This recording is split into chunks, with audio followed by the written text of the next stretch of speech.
Mesdames et messieurs, bienvenue à un tout nouvel épisode de Cinemaximus. Je suis votre animateur Maxime Morassi et aujourd'hui, on parle de Star Wars. L'univers de Star Wars, c'est juste la chose la plus cool qui ait jamais été inventée. Je veux dire, qui dans sa vie n'a jamais entendu parler ou n'a jamais vu un film de Star Wars?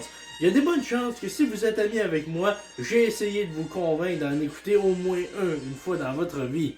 Sérieux, c'est une saga que je connais depuis l'âge de 6 mois et ça a changé ma vie pour le meilleur. Alors aujourd'hui, c'est une vidéo toute spéciale que je fais dans le but de partager ma passion pour cette saga qui a pas juste changé ma vie, mais qui a changé le monde. Aujourd'hui, nous faisons un classement des 11 films de Star Wars jusqu'à maintenant.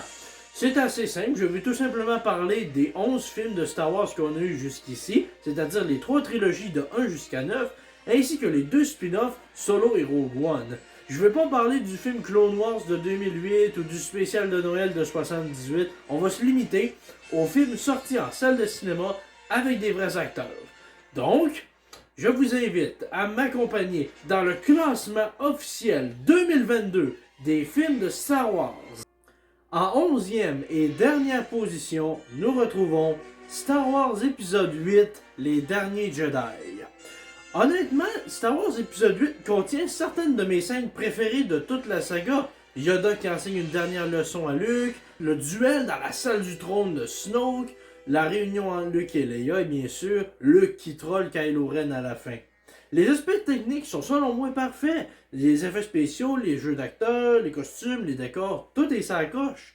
Le problème, c'est le scénario. Il n'y a pas d'histoire. Le film, c'est 3 sous-intrigues scotch-tapées ensemble. On n'a pas d'Amon qui veut sauver ce qui reste de la résistance, mais sa supérieure est tellement conne qu'il provoque une mutinerie. On a Rey qui veut se faire entraîner par Luke Skywalker pour devenir Jedi, mais Luke veut pas le faire parce qu'il est en dépression.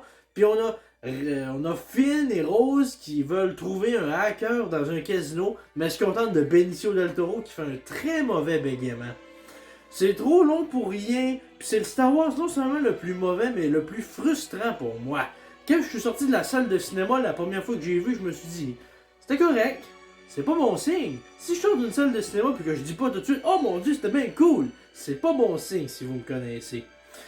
Il se passe rien d'important non plus, à part que Kylo Ren prend le contrôle du premier ordre et qu'un de mes personnages préférés de toute la saga meurt en méditant sur une roche. C'est quoi l'affaire? Je donne donc à Star Wars épisode 8 un solide et mérité 3 sur 10. En 10e place, nous retrouverons une amélioration par rapport à Star Wars épisode 8, mais de pas grand chose, nous avons Star Wars épisode 2, l'attaque des clones. Le plus gros positif du film, c'est que le film a une des meilleures soundtracks de toute la saga. Chapeau à John Williams, la musique qu'il a composée est spectaculaire pour le film.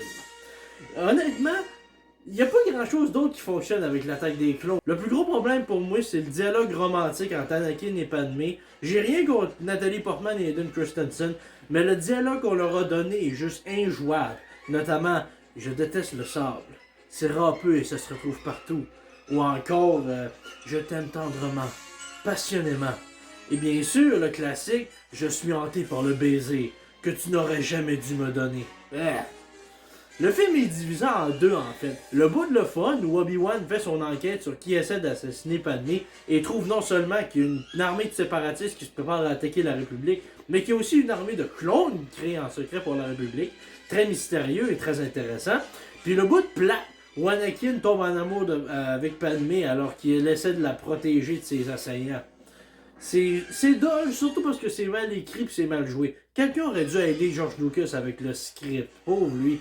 Il était clairement hors de sa zone de confort avec le dialogue du film. En plus, on rencontre techniquement Paul, le vrai méchant du film, avant 1h15. Ce méchant étant l'intriguant comte Dooku joué par l'excellent Christopher Lee. Mais même à ça, son duel à la fin avec Obi-Wan et Anakin est l'un des plus mous de toute la saga. Et ça, c'est avant que Yoda arrive pour péter des gueules. Ça, c'était vraiment cool. Un mauvais film d'une trilogie très moyenne. Donc, je donne à épisode 2 un 4 sur 10.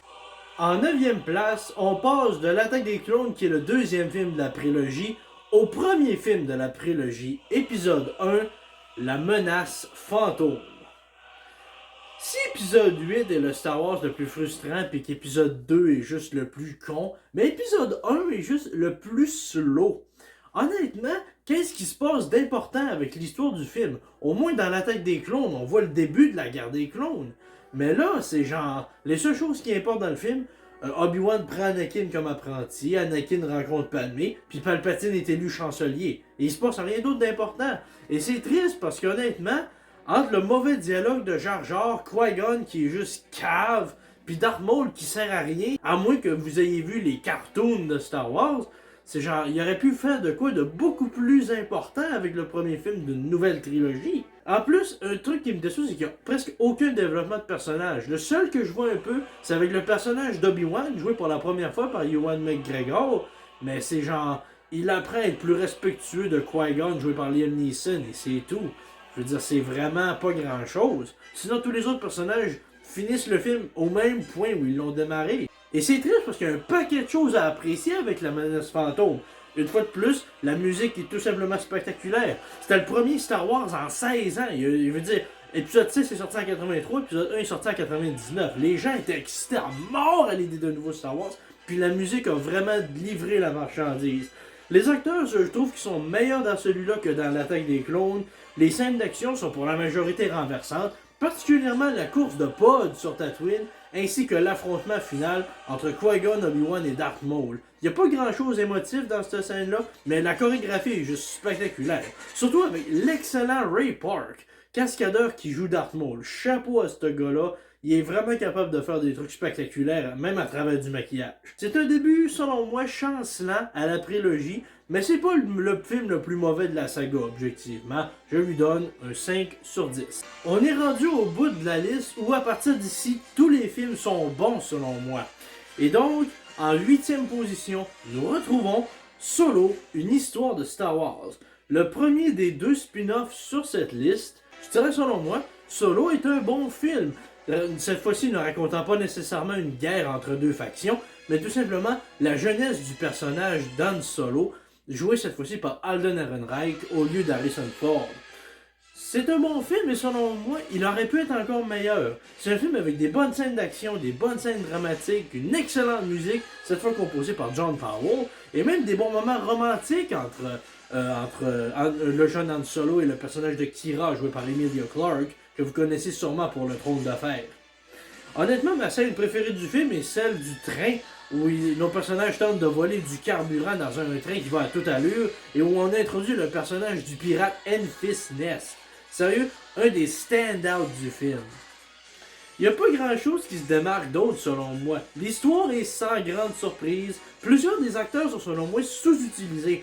Particulièrement Tandy Newton, Paul Bettany et Woody Harrelson. 3 acteurs que j'aime beaucoup, mais qui font pas grand-chose avec leurs personnages. Et pour le Star Wars avec le plus gros budget, 300 millions de dollars quand même sous l'ère Disney, c'est un film qui est quand même moche visuellement. Star Wars est censé être une saga super belle et colorée, mais là c'est genre beaucoup de tons de brun, de beige puis de bleu foncé. C'est pas super beau à regarder. Un espèce de running gag avec les films de Ron Howard. Mais bon, ça me chicote un peu, mais sinon Solo est selon moi un bon film. Je lui donne un 7 sur 10. Au numéro 7, on passe d'un spin-off à l'autre. Nous avons en 7e position Rogue One, une histoire de Star Wars. Le premier des 2 spin-offs sortis par Disney, celui-là en 2016. Celui-ci raconte comment l'Alliance rebelle a réussi, avec quelques agents braves et courageux, à voler les plans de l'arme secrète de l'Empire que l'on voit dans le Star Wars original, l'Étoile de la Mort. Rogue One est un des Star Wars les plus dramatiques qu'on a eu à ce jour. Il essaie de mettre en valeur la guerre entre les rebelles et l'Empire de façon plus réaliste et moins fantaisiste un peu, et c'est une réussite, selon moi, assez éblouissante. Même si la première demi-heure est quand même plus slow à démarrer, je crois qu'on a là un très bon Star Wars et on passe à un autre niveau dans la liste. Celui-là essaie d'être plus terre-à-terre et réussi. Et selon moi, certains des personnages se démarquent beaucoup, particulièrement K2SO, le petit droïde sarcastique du film, Chirrut et Baz, qui sont un duo de guerriers, l'un est aveugle, l'autre a perdu la foi. Très intéressant et très bien joué par Donnie Yen et Wang Jiang. Et Solo, oui, est un bon spin-off, mais Rogue One est selon moi le meilleur des deux. Ça nous a même donné l'excellente série Andor sur Disney+, que j'ai hâte de voir, dont j'ai hâte de voir la conclusion cette semaine. Et on peut pas parler de Rogue One sans parler de Darth Vader, qui selon moi, même s'il n'apparaît que dans 2 scènes, vole le show absolument. Particulièrement avec la dernière scène où il massacre les rebelles dans le but de récupérer les plans et où il s'échappe à la dernière seconde. Et où on voit la princesse Leia avec les plans. Ça fait vraiment chaud au cœur, surtout qu'à l'époque, l'actrice qui jouait Leia, Carrie Fisher, venait de décéder. Mais Rogue One est un très bon Star Wars. Je lui donne un 8 sur 10. En 6e place, nous retrouvons celui qui a débuté la saga en 1977, Star Wars épisode 4, Un Nouvel Espoir. C'est le premier Star Wars de tous, le film qui a changé le monde à sa sortie et qui a changé ma vie pour le meilleur. Pour ça, je lui suis éternellement reconnaissant. Un gros positif avec le film est que même si c'est un excellent film, plusieurs des films qui ont suivi par après sont encore meilleurs selon moi. Comme ça devrait être le cas avec toute bonne saga de films. Et le seul bémol, selon moi, c'est que le rythme est un bon rythme des années 70. C'est-à-dire que, oui, c'est bon pour l'époque, mais c'est plus lent pour les standards d'aujourd'hui. Et que quand c'est la millième fois qu'on écoute le film, comme moi par exemple, ça paraît un peu plus. Mais sinon, j'ai rien à dire de négatif. J'adore l'histoire, j'adore les personnages. On a l'optimiste héros Luke Skywalker, la sassy princesse Leia, le voyou Han Solo, mon héros préféré de tout Star Wars. On a R2D2 et C3PO, le duo de droïdes humoristiques, Chewbacca, la grosse peluche, le vieux sage Obi-Wan Kenobi joué par Alec Guinness, et Darth Vader, le grand méchant de la trilogie originale. Et tout ce que j'aime de ces personnages-là va être seulement amélioré avec épisode 5 et épisode 6 par après. Épisode 4, c'est un excellent film, je l'adore encore aujourd'hui. Il se mérite un 8 sur 10 lui aussi. En 5e place, nous retrouvons le départ foudroyant de la nouvelle trilogie, le départ de l'ère Disney de Star Wars, c'est-à-dire Star Wars épisode 7, le réveil de la force. Pour plusieurs, ce film-là est juste un copier-coller du Star Wars original, et oui, les histoires d'épisode 7 et d'épisode 4 se ressemblent beaucoup, mais si vous voulez mon avis, épisode 7 est une amélioration au Star Wars original. C'est épisode 4, mais avec un meilleur rythme entre les scènes, un meilleur sens de l'humour, et des moments plus dramatiques et plus de développement de personnages même. C'est selon moi le film où on voit Han Solo à son meilleur. Je l'adore dans l'épisode 7. Je suis un fan de plusieurs des choses que Disney a fait avec Star Wars. Épisode 7 en est selon moi un excellent exemple. Le mix des vieux et des nouveaux personnages se fait selon moi à merveille, notamment grâce à la chimie entre Harrison Ford et les nouveaux acteurs. Les nouveaux personnages sont à l'honneur ici et ils brillent dans l'épisode 7. Rey, Finn, Poe, BB-8 et le nouveau méchant Kylo Ren joué par l'excellent Adam Driver. Je les adore dans ce film-là. Le seul bémol ici avec épisode 7, c'est que j'aime les 4 autres films par après plus que celui-ci. Mais les moments dramatiques fonctionnent encore à merveille 7 ans plus tard. Les blagues me font encore rire et j'aime toujours autant les personnages jeunes et moins jeunes mis à l'honneur dans Star Wars épisode 7. Je lui donne donc une note de 9 sur 10, c'est une très belle réussite. En 4e position, nous retrouvons la conclusion à la nouvelle trilogie sortie en 2019, le dernier film de Star Wars qu'on a eu jusqu'à maintenant, Star Wars épisode 9, l'ascension de Skywalker. Épisode 9 est un film qui s'est fait démolir à sa sortie, mais honnêtement, moi je l'ai adoré. C'est le premier film que j'ai vu 3 fois au cinéma. Avec les hauts et les bas de la nouvelle trilogie, selon moi, épisode 9 était la parfaite façon de la terminer. C'était selon moi la fin que Star Wars méritait. Non seulement parce que le sens de l'humour du film était toujours aussi à l'honneur, cette fois venant de C3PO, qui est à son meilleur ici, mais aussi avec des moments tellement touchants et épiques. On a là des très beaux moments émotionnels avec nos héros, le retour tant attendu d'un des plus grands méchants de la saga en l'Empereur Palpatine, mais bien sûr aussi, sans aucun doute, certains des plus gros twists qu'on a eu jusqu'à maintenant dans Star Wars, répondant enfin aux questions que l'on avait avec certains des personnages de la nouvelle trilogie. Oui, certains éléments scénaristiques sont tirés par les cheveux, je suis le premier à l'admettre, mais si vous voulez mon avis, un des trucs que j'aime le plus avec épisode 9, c'est que grâce à ce film, l'héritage des héros de la trilogie originale, Luke, Han et Leia, est non seulement préservé, mais il a été sauvé. étant partiellement sali par Star Wars épisode 8. Sérieux, épisode 9 m'a fait rire, il m'a fait pleurer, j'étais époustouflé les 3 fois que je l'ai vu au cinéma et il reste un de mes Star Wars préférés. Ça mérite donc la 4e place, tout juste à côté du podium. Un film qui en valait selon moi chaque instant, je lui donne donc, et oui, pour épisode 9, un 9 sur 10. En 3e place, nous retrouvons une autre conclusion d'une trilogie, la conclusion de la prélogie Star Wars épisode 3, la revanche des Sith. Aisément le Star Wars le plus sombre de tous, avec la fin de la guerre des clones, la destruction de l'ordre Jedi, Palpatine qui crée l'Empire, et bien sûr, la chute tragique d'Anakin Skywalker au côté obscur et sa transformation en Darth Vador. Si vous voulez mon avis, Palpatine est ici à son meilleur. C'est le film qui met le plus en valeur le plus grand des méchants de toute la saga Star Wars. Voir l'amitié entre Obi-Wan et Anakin se briser après avoir été forgé dans les 3 films de la trilogie, ça me fend le cœur à chaque fois. La scène où Palpatine exécute l'ordre 66. Fend le cœur elle aussi, ordonnant à toute l'armée des clones de trahir les Jedi d'un seul coup, voir les héros de la guerre des clones, que ce soit les 2 séries ou ces films-là, se faire massacrer les uns après les autres. Oh mon Dieu, ça démolit l'âme, là. C'est à la fois magique et tragique. La musique de John Williams est comme toujours spectaculaire. Le duel à la fin entre non seulement Obi-Wan et Anakin, mais entre Yoda et l'empereur Palpatine, c'est 2 des meilleurs de toute la saga. La chorégraphie est spectaculaire, la musique donne des frissons à chaque fois. C'est une conclusion incroyable à une trilogie, ma foi, très moyenne.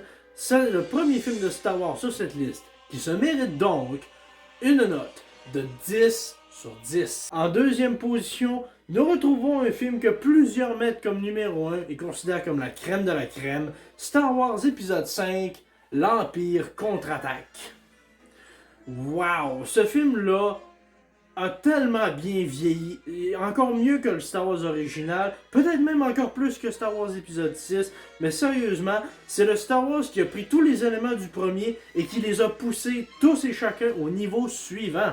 L'Empire est plus intimidant. Yoda pousse les savoirs de la Force encore plus loin qu'avec Obi-Wan. La tension entre Han et Leia est devenue une tension amoureuse. Luke est toujours aussi attachant et Darth Vader est à son plus diabolique, tuant ses officiers les plus incompétents à gauche et à droite.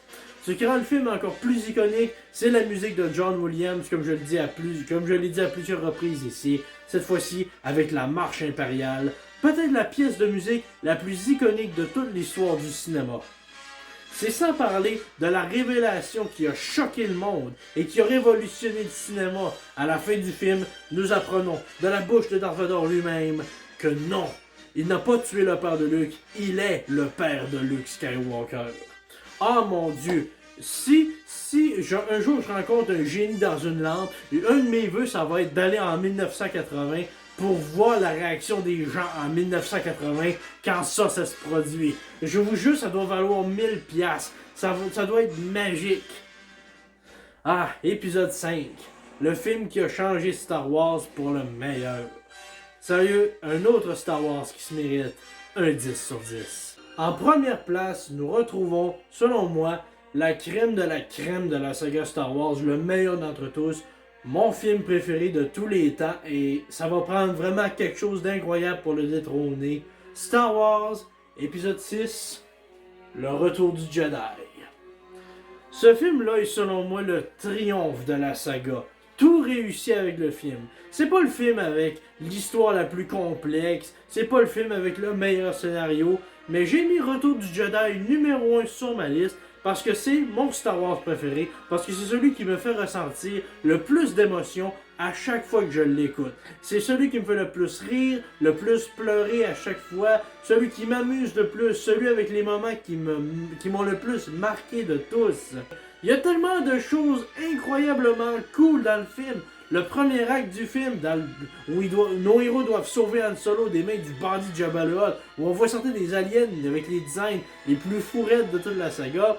Les Ewoks absolument adorables sur Endor, la scène finale de Yoda, l'empereur qu'on voit en chair et en os pour la première fois de la trilogie, Luke qui devient enfin un vrai chevalier Jedi, Leia et Han Solo qui confessent enfin leur amour l'un pour l'autre, la bataille de la deuxième étoile de la mort et bien sûr, peut-être mon moment préféré de toute la saga, la rédemption de Darth Vader.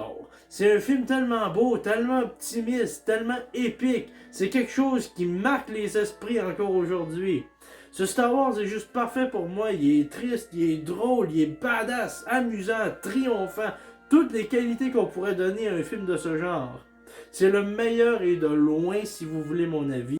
Je lui donne donc à lui aussi un 10 sur 10. Voilà donc ce qui conclut mon classement des 11 films de Star Wars que l'on a eu jusqu'ici. J'ai très hâte qu'un prochain sorte. Apparemment, ça ne se produira pas pour encore quelques années. Mais pour ça, je tiens à rester patient. Je veux dire, parce que ça en vaut vraiment la peine, fan comme je suis.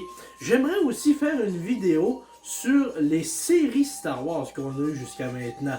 Je parlerai peut-être pas de celles des années 80, mais de celles qu'on a eues depuis les années 2000, que ce soit les cartoons ou les séries avec vrais acteurs sur Disney+. Je crois que ce serait une très bonne vidéo aussi à faire. Il faudrait juste que je fasse le script. Je vous remercie beaucoup d'avoir été là avec moi. Cette vidéo en est une que j'ai faite encore et encore et que j'étais jamais satisfait, mais je crois que celle-là, c'est la bonne. Merci d'avoir été là et je vous remercie d'avoir passé ces quelques minutes à partager la passion pour Star Wars avec moi. Je vous dis donc à la prochaine pour une future vidéo. Je prépare présentement les tops et les flops de 2022 qui sortiront en janvier. Donc, d'ici là, bonne écoute et bon cinéma. Bye bye! Et que la force soit avec vous.